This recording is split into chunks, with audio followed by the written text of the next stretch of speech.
I can't multitask, apparently. Too many things going on. Who can? Too many things going on.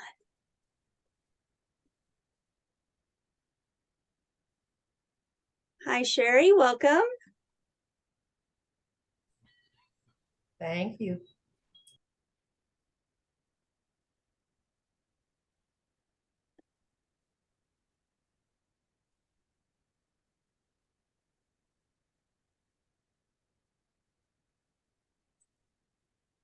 Okay.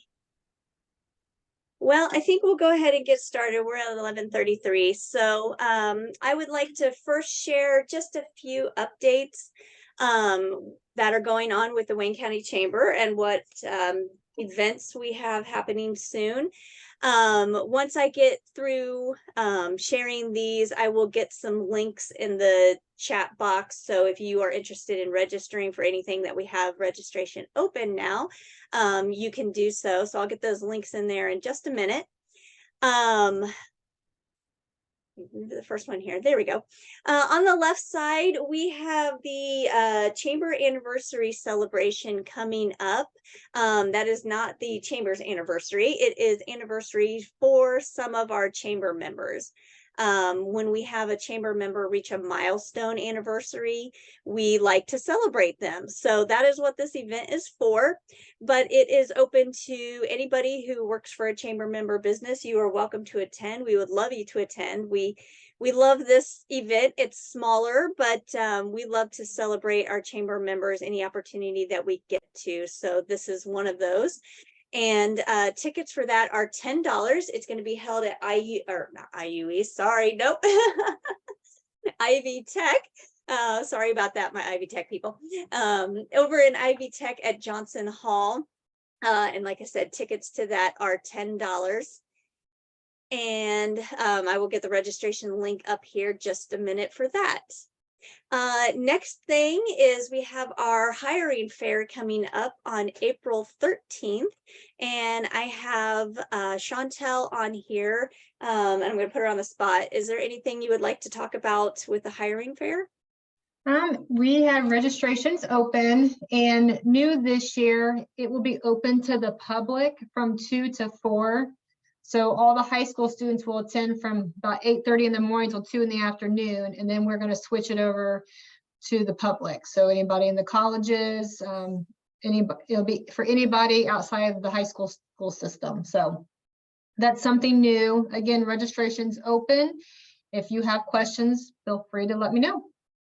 Thank you, Chantel. And I'll get that registration link up there as well in just a moment.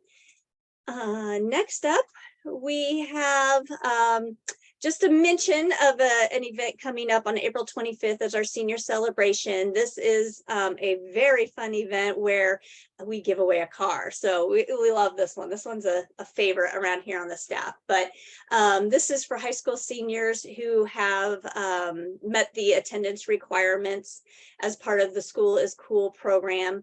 And they are eligible to win prizes leading up to the big car or scholarship giveaway at the end. So just wanted to mention it. There's not really anything to do with that, but I always like to mention that we're doing that event and it's coming up very soon. And we work with our high schools to get the information on who in the senior classes are eligible to be a part of that.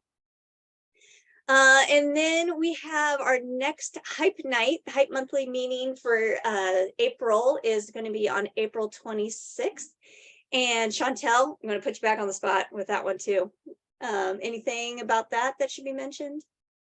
On the Hype Night, actually, I just left speaking with Kendra. So we are working on a plan. Everything's coming together. So it'll be an interesting conversation, a lot of information. I did not know a lot of things about A Better Way, and I just learned a lot. So I'm looking forward to all this information getting out to the public with our hype group and then just spreading from there. So they have a lot of new things going. I didn't realize they now have a mobile access. So that was nice to learn. So I encourage any age, anyone on this call for this meeting to attend. So if you want more information, again, it's Hype Night, April 26th. 5:30 to 7, and it'll be at A Better Way. So please attend if you can. Yeah. And those hype nights are free to attend, but we ask for registration so we know how many people are coming and they can plan materials. So I believe that registration is open, and I'll get that link up here in the chat in just a minute as well. Okay, finally for us, just a couple save the dates. Flavor of Wayne County is coming up in May, and this is a very fun community event. You don't want to miss out. May 19th will be Flavor of Wayne County. It is moving from the parking garage. If you've heard about the event that's on top of the parking garage, that's Flavor, but we are moving it from the top of the parking garage. So it's been fun up there, but very windy and a whole lot of work to get tables up there. So we've enjoyed it, but we've looked into other possible fun event spaces. So this one's going to get moved out to the Star Jeanette building and outside area. But mark your calendar for May 19th, and tickets will be on sale for that in the near future here. And then finally, and I don't have a cutesy little graphic ready to go for it. That's on my list to do here soon. But our Chamber Golf Classic, for those of you who are interested in golfing, will be on Friday, June 2nd, and out at Forest Hills Country Club. So that is it for me. I'll let Cassandra is going to go ahead and switch over and get her screen shared. And we're excited to hear from our friends at IU East Career Services. Lynette, Flavor of Wayne County was so much fun last year, but my hair was a knotted mess when I was done. I was thinking I just needed to bring a hair thing next year. So that right. Hopefully very there's less of a wind problem and we won't be quite so high up in elevation. But yeah, thank you for that. It was a very fun event. You don't want to miss out on it. Yeah, the food was amazing and the portions were huge. So it's great. I like lots of food. So. Okay. So thank you everyone for joining us today, Upskilling Your Workforce. My name is Cara Ballou and I'm from IU East and I'm the Career Services Director. And then we have Jean Harper, who will also be presenting, and she is, got to read her title, the Interim Associate Vice Chancellor of Academic Affairs. Say that 5 times fast, I dare ya. And then we have Cassandra Miller, who is the Career Services Specialist. So thank you all very much for joining us. Okay. Thank you. All right, so we're going to talk today a little bit about upskilling. So you might have heard about upskilling in a variety of different places. It's a pretty hot topic in the business world right now. And you might have heard it associated with technology or maybe helping employees learn digital skills to help your business improve, but that's not exactly what we're talking about today. Today, we're going to talk about a type of upskilling that we believe can be beneficial to every organization in Richmond, regardless of what type of product or service you put out. So if this is something that you think your business could benefit from, we would love to hear more from you. Please reach out to us after this. We'll put our contact information in the chat. And you can also put questions in the chat at any time if you have them. And we'll try to get to those as soon as we see them. So that's okay. So what can a company, actually, will you go back one? Sorry. Okay, so upskilling in a nutshell is just providing someone, as the definition says there, providing someone such as an employee with more advanced skills through education and training. You might, some of you HR professionals might know this as professional development, right? Okay, Cassandra, thanks. So what does upskilling your workforce, how does that benefit you as the employer? And you might have had some of these things pop into your head right when I started talking about it, but there are definitely benefits. There are more benefits than are even on this page right now. But one way that an upskilling program can benefit you is it can help with retention. So even in an economic downturn, retention is a priority. It should always be a priority. And upskilling is a retention strategy. So one of the main reasons for a high turnover, based on my research, is a lack of professional development opportunities. So a study that was actually commissioned by Amazon found that 74% of millennials and Gen Z employees are likely to quit within a year if they don't receive any professional development opportunities or upskilling opportunities. So our younger workforce definitely seeing the benefit, and they understand that they need those to be successful. Another reason that you should consider an upskilling program is to address the skills gap that you might already be experiencing.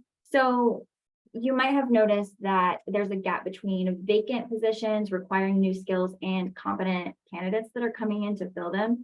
And this is often referred to as a skills gap. You might notice that your positions are maybe vacant for a little bit longer than they used to, or I'm on a couple searching screens right now. You might notice that some of your candidates just aren't quite what you were expecting or the type of candidate that you received before. So this could be an opportunity to prepare the workforce that you have to fill some of these positions. Another opportunity would be to, or a reason would be to help increase employee satisfaction and productivity and boost morale. So you know, as well as I know, that satisfied employees are more likely to be engaged and productive. I know that that's true for myself. So employees know, like I said before, that upskilling and professional development is really important in order to help them build lasting careers. So it's really important for you as a manager or to discuss opportunities for advancement or different pathways that are available to your employees.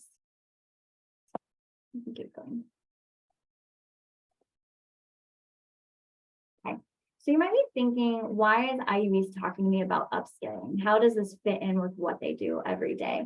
And it really does tie directly in with our mission. And you can see verbatim exactly how it's written on the website, that part of our mission is that we are dedicated to being a strong partner in enhancing the educational, cultural, and economic development of our region, which is you guys. So when you succeed, then we all succeed.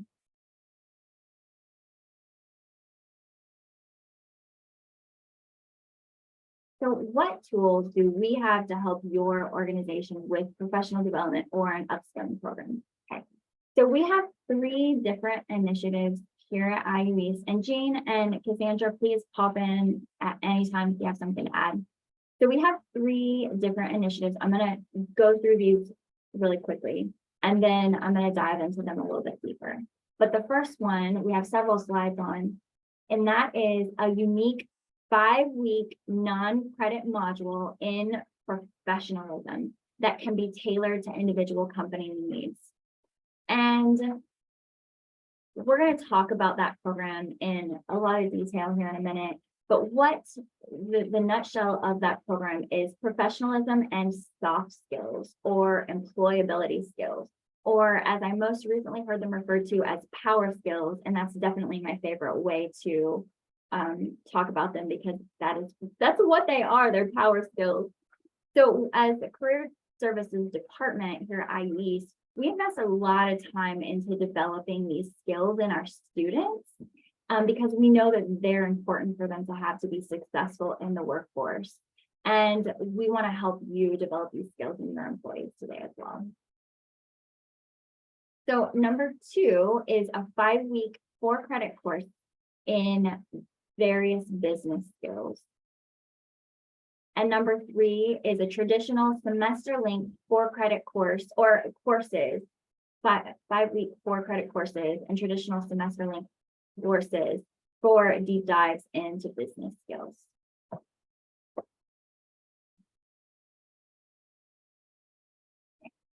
So the first one that we're going to talk about is that 5-week non-credit course, and it's called the CCP.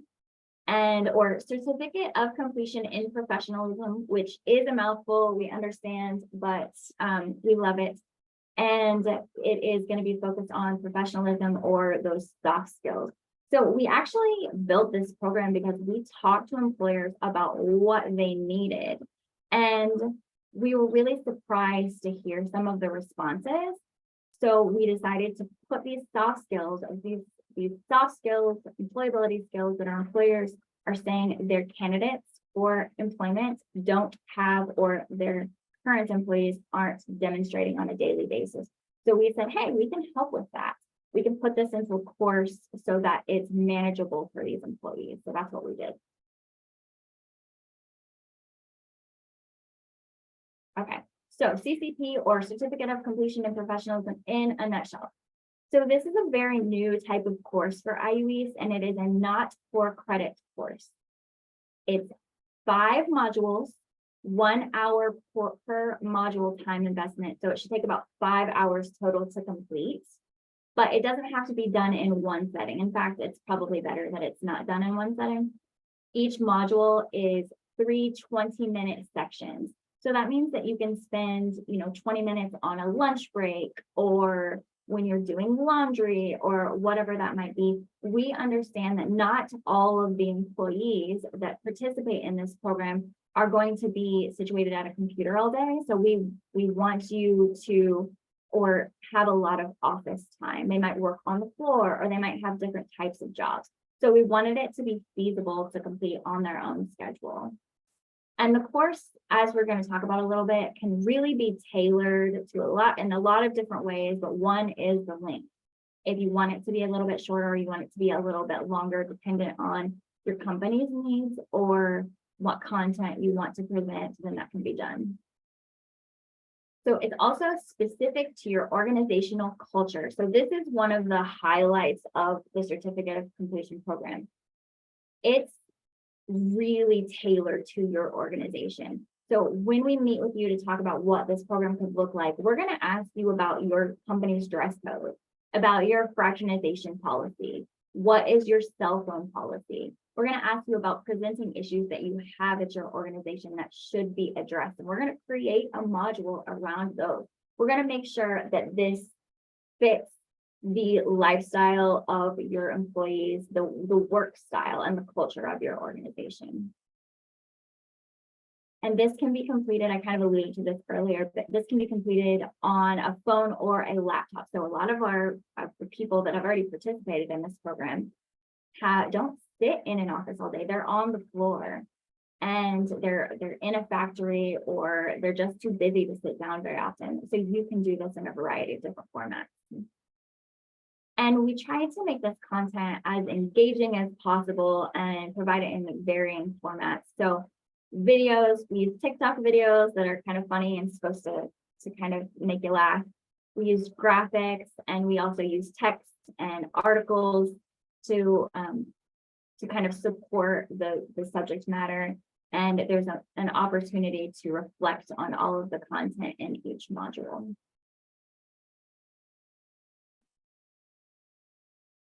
Okay, so this is the original CCP content, and we're going to talk about this a little bit, but we've already done one of these courses. It's done, it's started and it's completed, and it was very successful. And we worked with Belden to do that. And this is what their content looks like. This is what, when we sat down with Belden, they said that these are the subjects that are important to them. And we kind of had an idea of what we thought they might choose, and they did go with that. But the first week is looking the parts, okay? So that's really entry-level subjects, and Belden thought that was important for them to have in their content. And the reason, even some of the employees gave us feedback and said that they didn't necessarily need all of the entry-level kind of topics, but other hiring managers and Belden higher up said, yeah, actually a refresher would be great on some of these more entry-level topics. So we talked about professional dress, being on time and ready to work, and also just calling in. What's appropriate? When should you do that? And professional communication, this is one of the top skills needed to be successful in pretty much any environment. And topics included answering the phone. I have an almost 9-year-old at home that doesn't actually know how to answer the phone, because that's just not something that happens anymore. So it's nice to kind of follow up with some content that we might take for granted because we've been doing it for a long time. Name tags, introductions, and elevator pitches. I have a funny story about elevator pitches if we have time later. Appropriate workplace communication and language, and just socializing at work. Week 3 for this first cohort included technology and communication. So that was video conferencing etiquette. We all have horror stories about that after COVID, right? I know I do. Cell phone usage, email etiquette, and best social media practices. This graphic on the right side of the screen is actually an example from the course directly, and there are specific articles and information linked below to kind of dive a little bit deeper into etiquette, into video conferencing etiquette. So we've got professional relationships, which included emotional intelligence and conflict resolution. So you can see that we're kind of getting a little bit deeper in the content and a little heavier material. And the feedback from participants is that they very much enjoyed some of these deeper topics and that they learned a lot, but also providing feedback and de-escalating situations. And then week 5, we ended with goal setting and tying these goals specifically to their professional environment and where they wanted to go in their current workplace setting, and transferability of skills and creating SMART goals.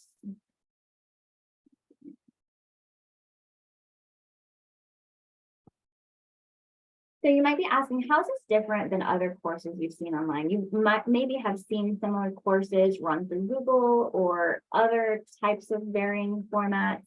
So each participant in CCP is going to receive a certificate from IU East.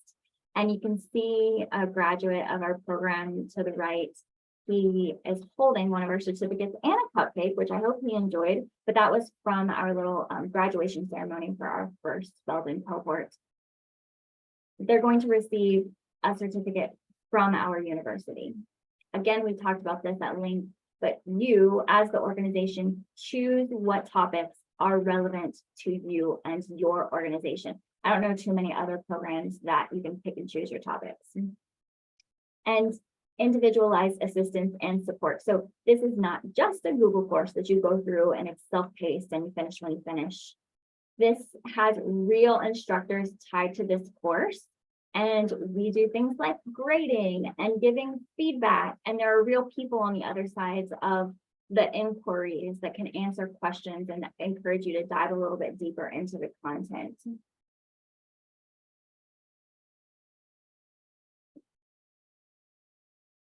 So other things that this course includes, and I'd like you to keep in mind that, again, this course is it can change a lot.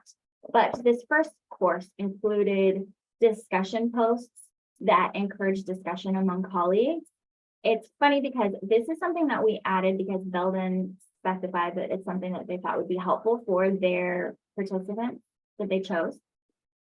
But the participants did not like it. They did not want to do it. However, they had to do it. And once they did it, the feedback was great. And it was wonderful to see kind of how they were discussing these topics among each other and how they were realizing others' viewpoints and learning better how to work with each other. That's some of the reflection pieces that we got when we talked to them at the end of the course. So there's a reflection or a quiz over each topic. Technical support, something that we weren't exactly sure that we would need to provide, but we got a lot of technical questions. When you have a lot of different people working for your organization, there's going to be varying skill levels when it comes to technology. So we were able to support those that weren't as technically savvy. I'm not technically savvy myself, but we were able to help support those people with the technical issues and get them where they needed to be in a timely manner. And then there are assignments that are graded and submitted to kind of reiterate the coursework. Let me look at this for a second. So you can see an example of one of the discussion posts. I know you probably had a chance to read that. And then up here, there is a quiz, a question 1. Now it's your turn. This is one of the examples of a quiz or a reflection that we use in the course. And it's about an elevator pitch. So the participants had to record themselves creating an elevator pitch. And one of the participants gave us feedback that they didn't think that an elevator pitch would be useful to them. Like, when are they ever going to use an elevator pitch? And they actually went to their boss and said, hey, this is not something that's going to be helpful. If there are other components of the course that I can see would be helpful, but this just not for me. And then So what he learned was how to introduce himself and how to not be tongue-tied when it came to that. He was able to state himself, who he was, what his job was, what his skills were, what he was passionate about in 30 seconds. And he got that already because he had to provide that for the course. And then he got the opportunity to use that elevator pitch just the next day when somebody from corporate came in and was walking through the halls. And he said that he's never felt like more prepared or better than he did at that moment. So that was a great little success story that I wanted to put in there.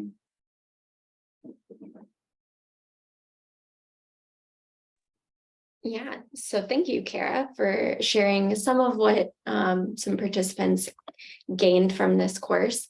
So I just wanted to highlight a few other pieces of feedback that participants felt like they gained through this course. So one participant said that they felt this program helped them to be more aware of the skills they had actually already had and they were underutilizing, and how to put them into their best practice. So really honing in and sharpening those skills to put them back into use.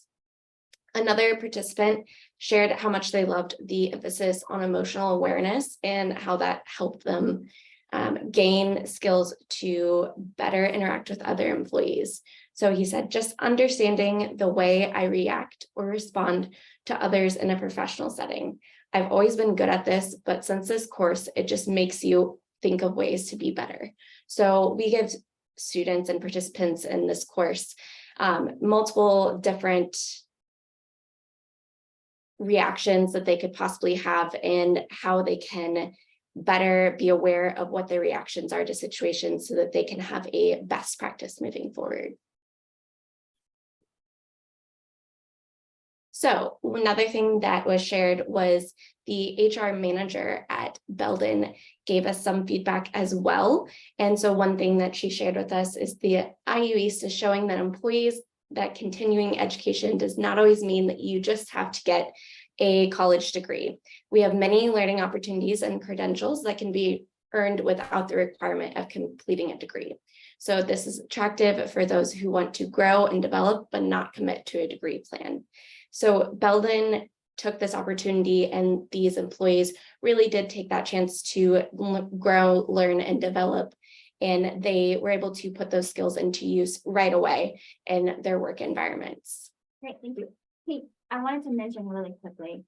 So this course can be built for a lot of different people in different varying areas of their or levels of their career. Belden chose their associate supervisors, which are supervisors that were already supervisors that have the opportunity very soon to possibly move into a higher level supervisor position. So that's the group that they chose. So they were giving them these professionalism skills and help them be successful in that next level. So they had identified these supervisors with potential to grow within their company.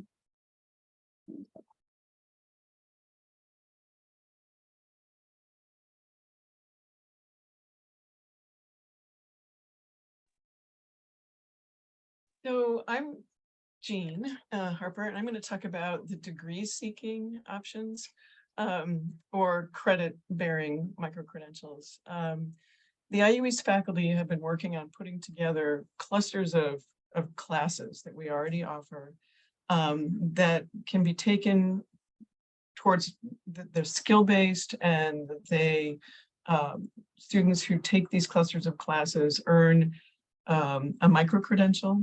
And we are partnering with it's called Badger, BADGR, and that is a digital badging company. And so students who earn these micro-credentials will actually get a digital badge that they can then upload to LinkedIn or Indeed or Facebook that is tangible evidence that they have these skills. Most of our courses are currently offered in 15-week sessions, and many with an online option.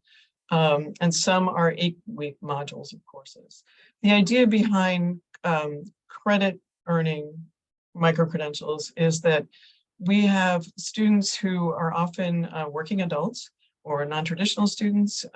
We have a lot of online students, And for these students to get validation of completion along the way as they work towards a degree, which is not always in the span of 4 years with many traditional students, that this is a way for them to say, look, I'm learning things along the way, and they can present this to employers, they can present it to friends and family, and it's a way for them to validate that they've done these learning.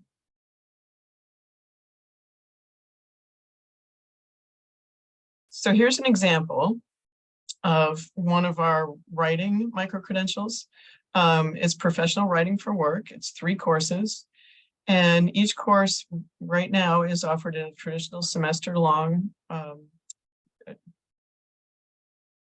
Yeah, okay, Kara's giving a traditional semester-long sequence.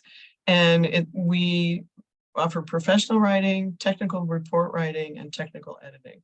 And students who get this particular micro-credential, or students who are not necessarily degree seeking, can also get this micro-credential.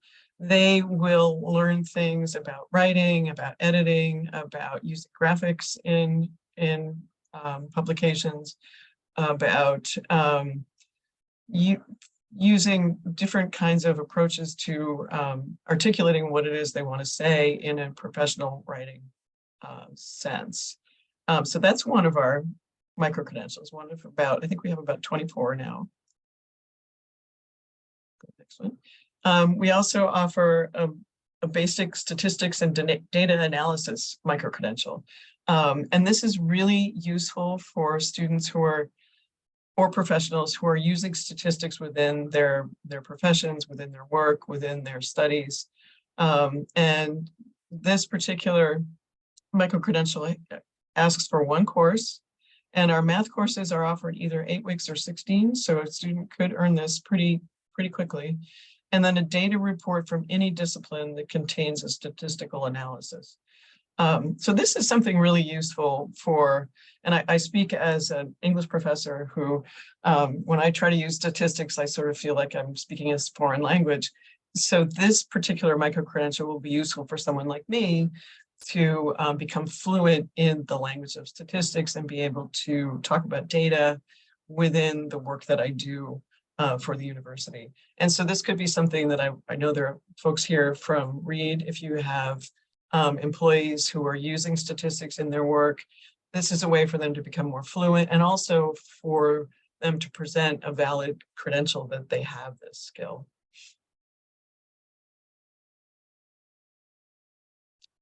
Some FAQs about our micro-credentials. We often are asked if students need to be degree seeking. No, they do not.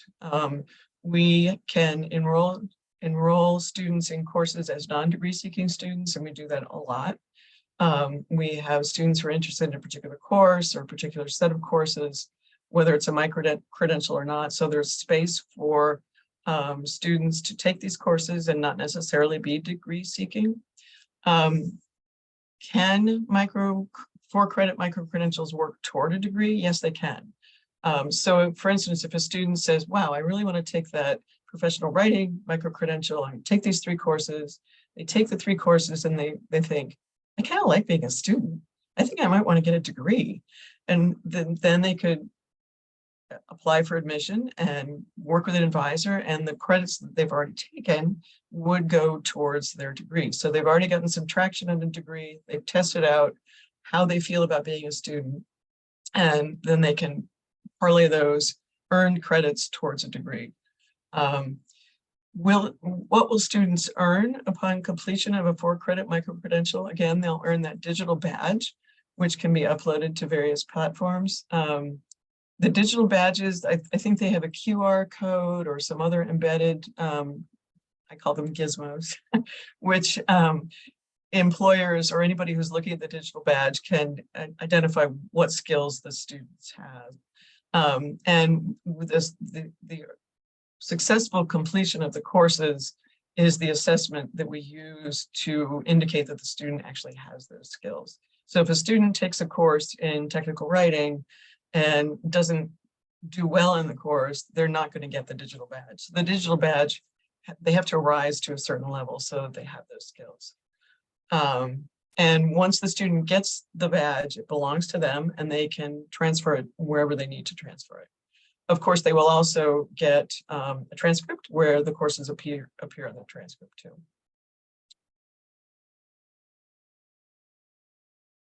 This is an example of what a badge can look like. This is the Kelly School of Business. They have an inclusive leadership certificate, and this is the badge you earn from Kelly. Our badges will look like this. They'll have the IU logo up here. They'll have the name of the certificate or the name of the badge or the name of the micro-credential, and then a logo that is unique to that particular badge.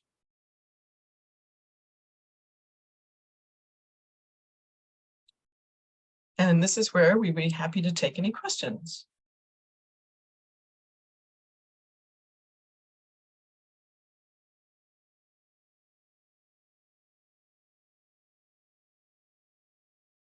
If you happen to have questions later, because that's what happens to me once I get out of the meeting, I think of all the questions that I had. I have put all of our contact information in the chat, and we'd be happy to answer any questions or give you more information.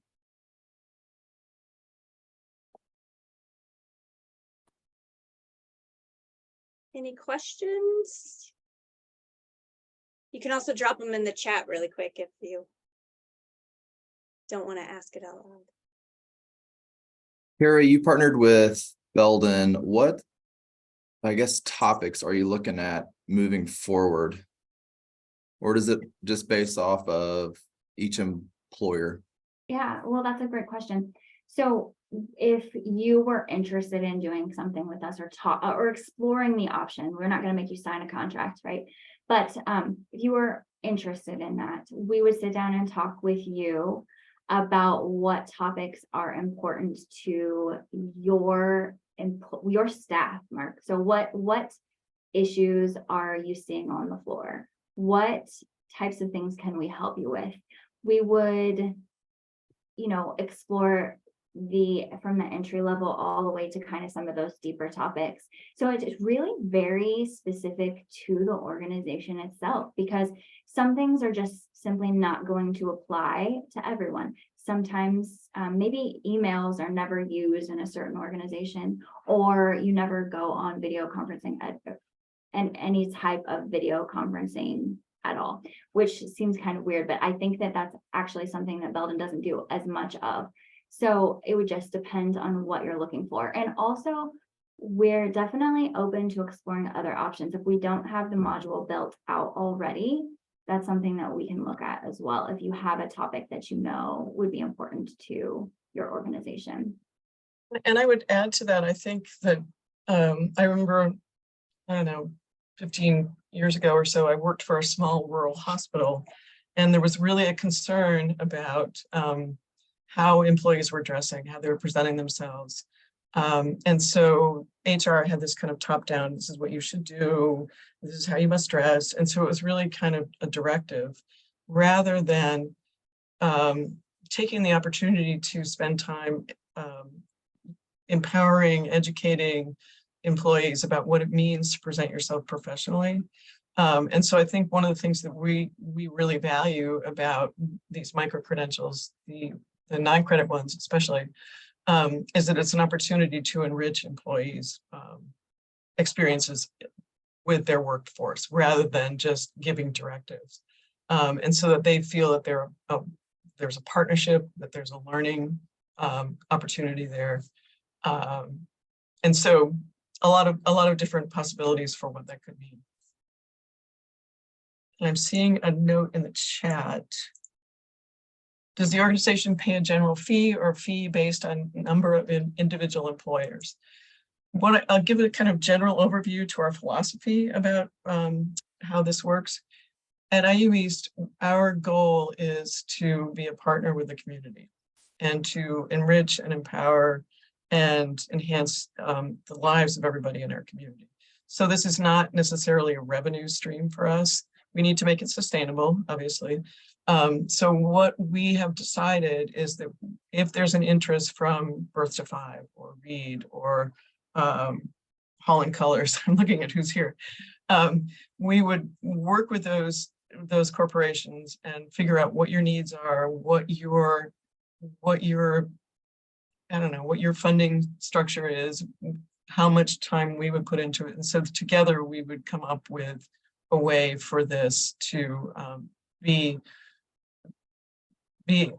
good for both parties, if that makes sense. So we're flexible. Think there was one other question on the chat.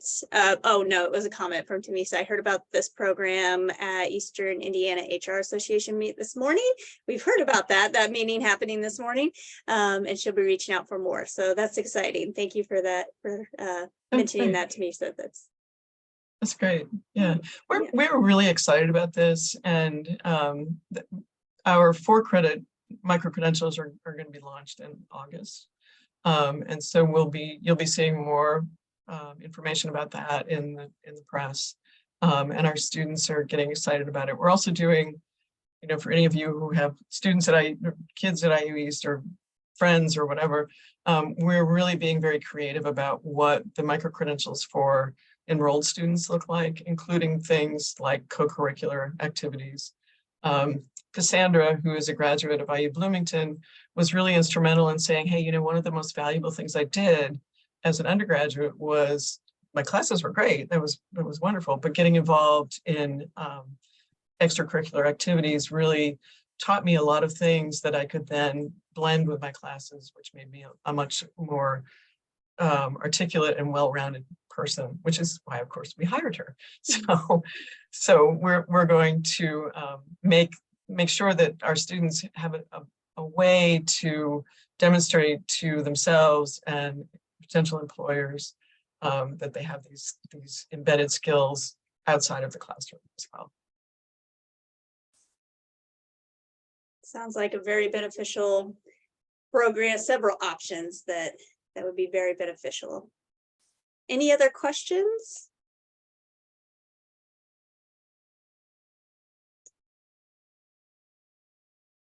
Okay. Please go do. ahead.